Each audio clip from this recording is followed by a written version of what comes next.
Tema kita oleh PGI dan KWI, kemuliaan bagi Allah dan damai sejahtera di bumi. Lukas pasal 2 ayat 14. Pertanyaannya ialah, kemuliaan macam apa sementara kenyataannya beda? Coba kita lihat. Yesus lahir di tempat yang hina. Orang menyebutnya kandang, walaupun Alkitab menyebutnya tempat penginapan. Jadi kemuliaan apa? Yang mendengar berita itu para gembala, orang-orang yang dianggap najis, kafir, kotor, haram karena tidak bersih, hidup di padang Efrata. Bayi yang lahir itu ditaruh di sebuah palungan tempat makan hewan, dibungkus dengan lampin. Jadi kemuliaan macam apa yang bagi Allah? Tidak menggambarkan, sebab dunia memandang kemuliaan itu berbeda. Istana dianggap sesuatu yang mulia karena di sana ada pemimpin-pemimpin yang hebat.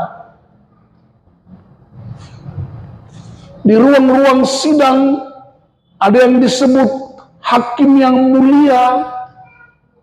Kalau upacara-upacara kenegaraan, duta besar yang mulia, perdana menteri yang mulia. Kemuliaan dunia dihubungkan dengan jabatan. Kemuliaan dunia dihubungkan dengan kekayaan. Kemuliaan dunia dihubungkan dengan kemegahan. Kemuliaan bagi Allah, perspektif surga itu berbeda. Tidak ditentukan oleh tempat. Perspektif surga tentang kemuliaan tidak ditentukan oleh jabatan, pangkat, golongan. Tidak ditentukan oleh ruang-ruang persidangan. Tapi ditentukan oleh karakter dan kehadiran Allah. Dia Allah yang hebat, maha kuasa, bersedia turun dari sorga hanya supaya manusia dapat diubahkan menjadi layak. Peristiwa Natal sesungguhnya sudah dimulai sejak peristiwa Taman Eden. Ketika Adam dan Hawa jatuh dalam dosa, Allah mengambil seekor domba, menyembelihnya, kulitnya diambil untuk dipakaikan kepada Adam dan Hawa sebagai tanda kemuliaan. Allah sudah berurusan dengan dosa manusia sejak dunia diciptakan. Itu sebabnya Allah begitu konsisten. Ketika dia menciptakan dunia, dia tidak singkirkan gelap. Tetapi dia hanya pisahkan terang dan gelap. Supaya terang itu berkuasa di tengah kegelapan. Itulah sebabnya Yesus lahir sebagai tanda nyata bahwa terang itu harus berkuasa. Dan kelahiran Yesus, saudara-saudaraku, tidak terjadi sebuah istana yang megah, tidak dikawal oleh pas pampres, tidak dikawal oleh orang-orang terlatih. Yesus lahir dikawal oleh beberapa ekor domba. Hanya dijaga oleh seorang wanita yang sedang tidak kuat-kuatnya melahirkan seorang bayi. Dijaga oleh seorang pria Yusuf yang tidak punya nama sama sekali dalam masyarakat.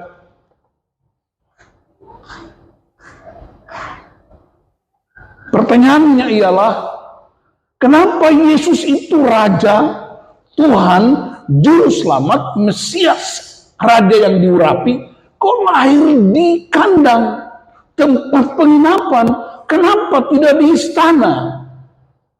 Sebab kalau dia lahir di istana, Anda dan saya, kita tidak punya akses untuk berjumpa dengan dia. Karena di istana ada protokol, di istana ada pas pampres, Anda butuh surat izin, ajukan permohonan, berbulan-bulan bahkan bertahun-tahun. Dan karena itu Allah begitu mudah ditemui. Dia lahir di tempat yang hina, supaya orang-orang hina seperti para gembala dan kita punya akses 24 jam untuk berjumpa dengan dia. Itulah sebabnya dia disebut mulia. Sebab kemuliaannya tidak ditentukan tempat lahir. Kemuliaannya tidak ditentukan oleh pas pampres yang menjaganya. Kemuliaan tidak ditentukan oleh berapa pasukan yang dilibatkan. Kemuliaannya tidak ditentukan oleh di mana dia lahir. Tapi kemuliaannya karena Allah bersedia turun dari sorga untuk menjumpai mereka yang hina. Itulah kemuliaan. Dan kalau kita praktekkan di gereja, lebih gampang ketemu Tuhan daripada hamba-hamba Tuhan. Betapa mulianya para pemimpin-pemimpin.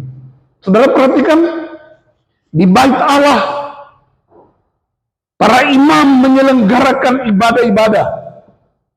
Para imam dengan toga-toga jabatan mereka tidak bisa disentuh. Sementara para gembala adalah orang-orang yang dianggap najis karena makan tidak cuci tangan. Mereka dianggap orang kafir, tidak mandi berhari-hari, hidup dengan hewan-hewan ternak, tidur di tempat-tempat yang kumuh. Ada ancaman matahari, ancaman salju, ancaman binatang buas, ada ancaman pembegal. Yang hebatnya, binatang-binatang yang dijaga di padang gurun itu, saudara-saudaraku, itu bukan untuk dijual. Para gembala itu memelihara domba-domba, merawat domba-domba untuk kepentingan ibadah di bait Allah. Karena setiap orang yang datang ke bait Allah harus mempersembahkan kurban. Darah kurban itulah yang menghapus dosa manusia. Jadi bayangkan sebuah ibadah di bait Allah, apa yang terjadi kalau nggak ada hewan yang dipersembahkan? Ternyata bait Allah, para imam, para pemimpin membutuhkan dombanya. Manusia yang jaga domba dianggap mati. Manusia yang menjaga persembahan untuk bait Allah dianggap tidak ada apa-apanya, dianggap orang hina, dianggap orang yang mati, tidak punya masa depan. Kamu kotor, kamu najis, kamu haram, kamu tidak layak. Tapi kami butuh domba itu, karena domba untuk kepentingan ibadah. Maka upacara di bait Allah, ritual-ritual ibadah, tata ibadah, toga para imam, dia lebih penting daripada mereka yang sedang berjuang untuk memenuhi kebutuhan hidup mereka sehari-hari. Itulah sebabnya Allah melawat mereka. Allah mau bilang begini, semua pekerjaan kalian memelihara domba untuk dipersembahkan di bait Allah hari ini berakhir. Sebab anak domba Allah yang sejati sudah lahir. Kapan dia lahir?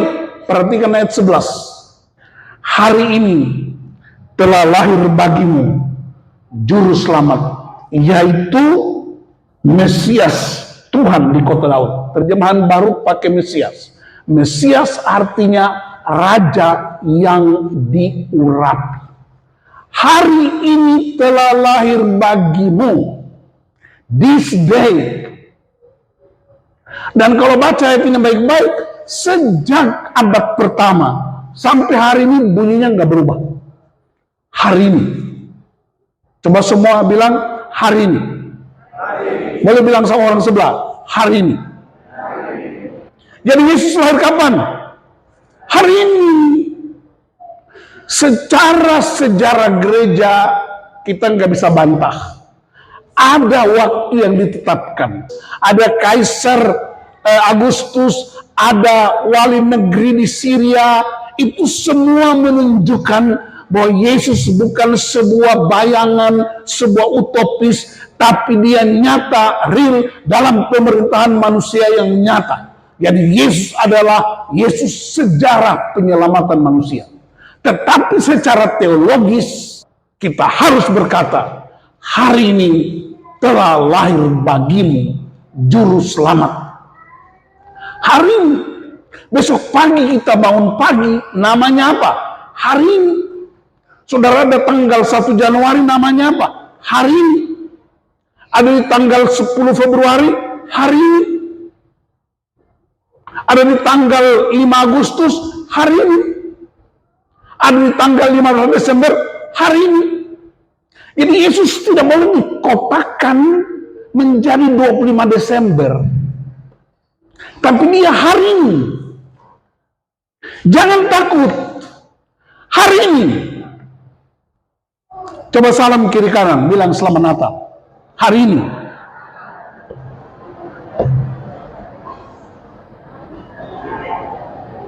Berarti sapaan surga terjadi setiap hari. Bilang amin.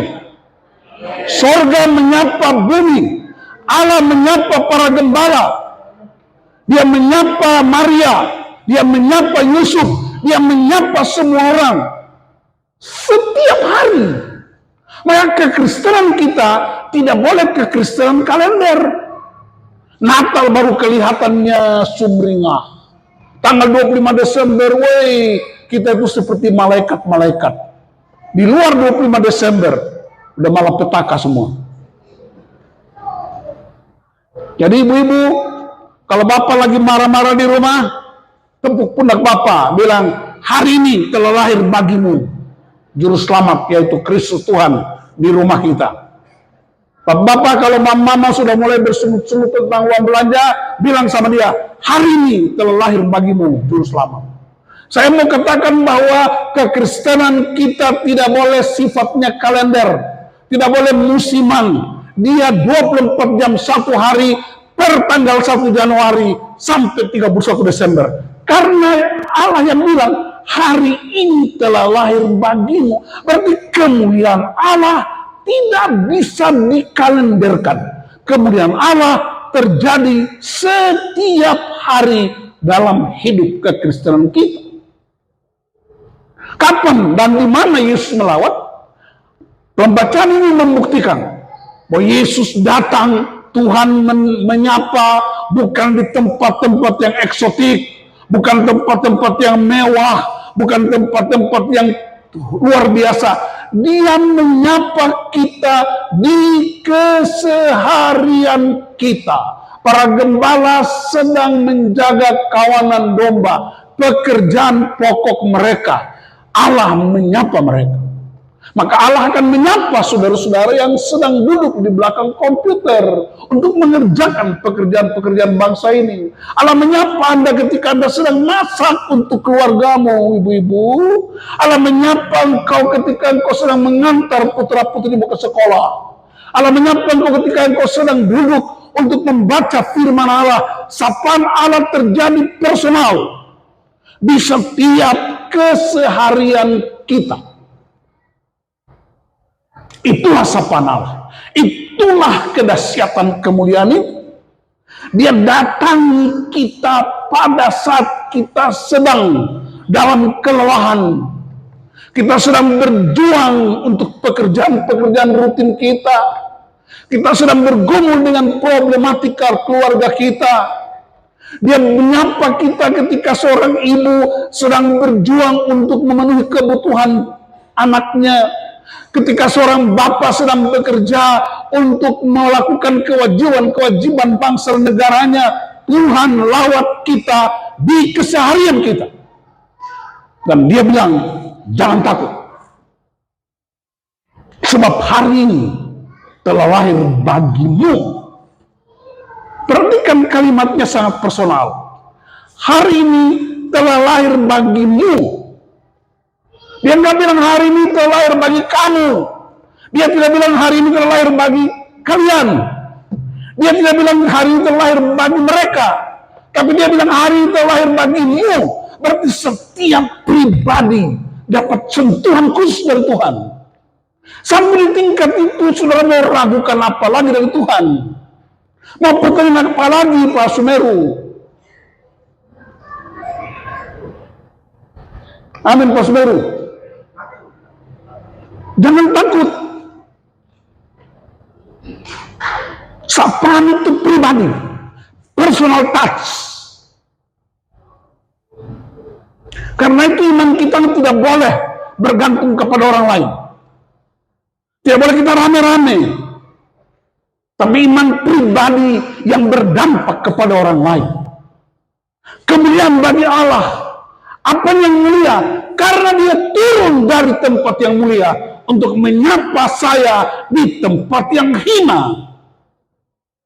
Dan disitulah saya terangkat naik. Dia datang mengangkat saya keluar dari semua cemoohan. Diangkat saya keluar dari semua pembulian. Diangkat saya dari semua penghakiman. Karena para gembala dihakimi. Para gembala itu dianggap najis. Dianggap hina. Dianggap kotor. Tidak layak.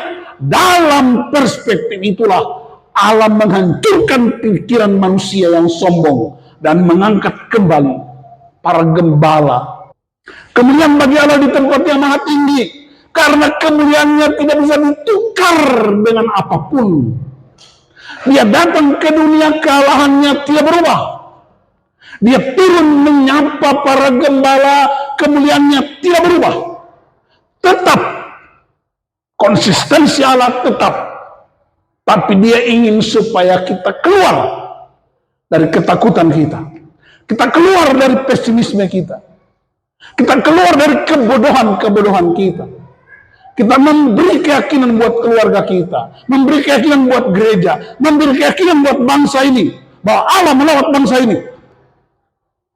Allah juga peduli untuk Indonesia. Apa buktinya? Masih banyak anak-anak Tuhan yang beribadah kepada Tuhan. Apa buktinya Allah melawat bangsa ini? Masih banyak gereja, hamba-hamba Tuhan, orang-orang percaya yang memberi kontribusi untuk kedamaian bangsa ini. Mau buktinya? Periksa di semua taman makam pahlawan di seluruh Indonesia. Ada salib yang berdiri sebagai tanda banyak orang percaya yang pernah menyerahkan nyawanya untuk keutuhan negara ini. Itu bukti. Apa bukti yang lain? Hari ini ada begitu banyak anak-anak Tuhan yang ada di kompleks ini untuk ikut menyumbang pikiran tenaga bagi kemajuan bangsa ini.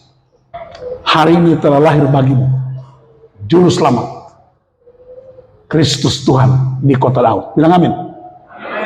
Boleh sekali lagi salam kiri kanan, kasih senyum yang paling manis, bilang hari ini sudah lahir bagimu.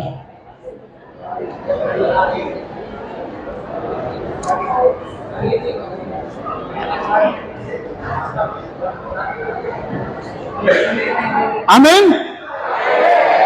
Yang terakhir, para gembala itu turun dari bukit menuju tempat lahir Yesus.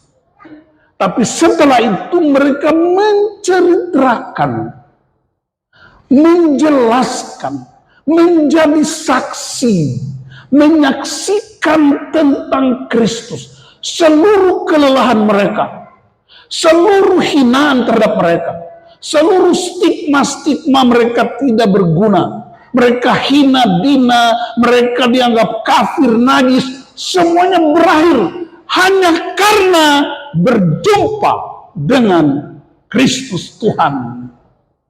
Kalau kita sudah berjumpa dengan Kristus, mestinya tidak ada lagi penghakiman. Kalau kita berjumpa dengan Kristus secara pribadi, tidak ada lagi pembulian, tidak ada lagi penghinaan, Semua sama, karena Yesus lahir bukan untuk golongan tertentu. Dia tidak lahir untuk jabatan tertentu. Dia lahir buat semua orang, tidak peduli suku apapun, kulit warna apapun. Semua orang dia lahir buat mereka. Maka ketika gembala-gembala itu berjumpa dengan Kristus, mereka menceritakannya dengan bangga. Kami berjumpa dengan dia seperti yang diucapkan para malaikat. Ini yang kemudian gereja mengenalnya dengan istilah saksi. Saksi punya dua istilah dalam bahasa Inggris, witness dan evidence. Witness artinya menceritakan apa yang kita lihat, apa yang kita alami, apa yang kita rasakan, jamahan Tuhan, perjumpaan dengan Allah secara pribadi, itu witness. Tapi evidence artinya aku adalah bukti bahwa Kristus yang aku sembah itu hidup. Bagaimana orang percaya bahwa Kristus yang kita sembah itu hidup? Dari hidup kita, perkataan kita, tindakan kita adalah bukti bahwa Yesus itu hidup. Ketika Petrus dan Yohanes menghadapi mahkamah agama dalam Kisah Para Rasul 3 dan 4, para pemimpin agama itu bilang begini, siapakah yang kamu beritakan? Apa buktinya? Petrus bilang, kami menceritakan Kristus yang tersalib. Dan aku tidak perlu panggil Kristus dari surga untuk turun. Aku tidak perlu pergi ke kuburan yang sudah terbuka itu. Tapi kami adalah bukti bahwa Kristus itu hidup dan berkuasa. Kekristenan adalah bukti. Gereja adalah bukti. Persekutuan orang percaya adalah bukti. GKPO Halim Dwi Kora adalah bukti bahwa Kristus itu hidup, lahir, berkuasa, menyelamatkan. Karena Kristus tidak bisa dilihat lagi dengan mata telanjang. Kristus hanya bisa dialami oleh mereka yang percaya kepadanya. Bahasa Latinnya dalam hukum pidana, dia menyebutkan in criminalibus probationes, beden esse luce clariores. Bukti harus lebih terang dari cahaya.